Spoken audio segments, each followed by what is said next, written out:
Let's put gods aside for a minute and just look at how we approach whether we believe things are true or not. You know, you believe something is true because you think it's true. You don't believe it's true because you want it to be true.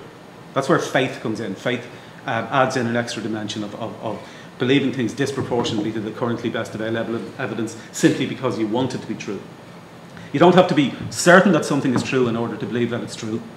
But you do have to, just on balance, on the balance of probabilities, you have to think that it's more likely that it's true than that it's false. And in all areas of our life, that's the criteria that we use. And yet in religion, we somehow lower the bar to allow any claims have a plausibility that we know that they don't have.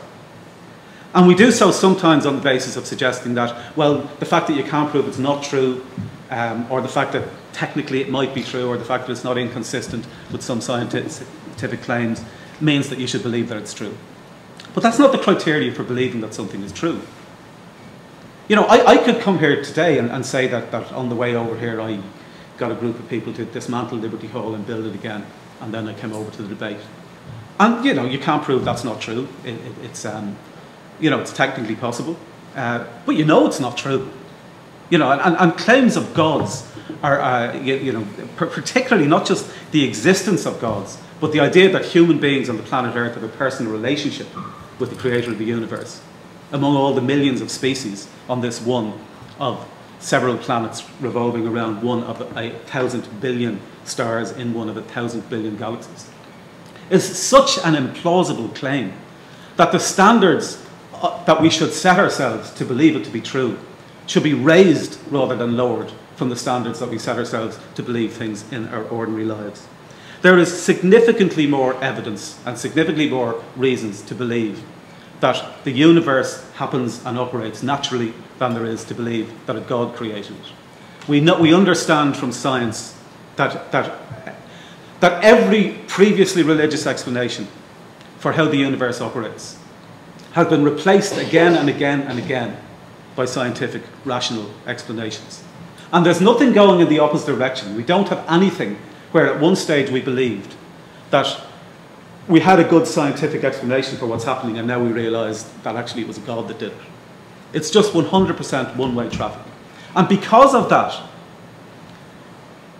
where there are areas that we don't know, where science hasn't yet discovered, three key things: what's consciousness, how life began, and what happened before the Big Bang.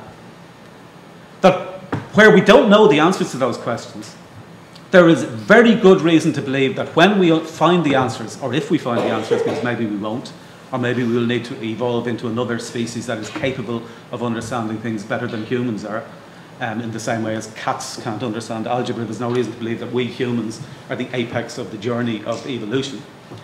But there's every reason to believe that when we do find the answers to these questions that we don't yet know the answers to, that there will be natural explanations. That there won't be supernatural explanations, that we won't suddenly discover that there was some supernatural being that created everything. And as I say, not only created everything, but created it for the benefit of human beings on planet Earth. So what I would ask you to do when you're evaluating this motion is to focus on why you believe things. Don't focus on the sort of esoteric arguments that religious people will come up for gods.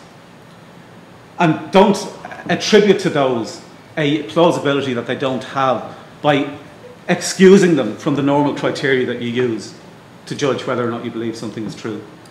If you just use your reason, just use your normal experience of the world that you live in, of everything that science has taught us as the best way of understanding how reality operates. Doesn't know everything, but religion knows nothing. Science brings us closer and closer to a truth that we will never reach, and it does so by trying to prove itself wrong. That's how science advances, is by proving theories wrong. Religion, on the other hand, just starts with an end result that people want to be true and argue backwards from that to claim reasons that don't stand up to scrutiny. So I would urge you to oppose this motion on the basis that there is no reasonable evidence to believe that a God exists, and therefore no good reason to believe in him. Thank you very much.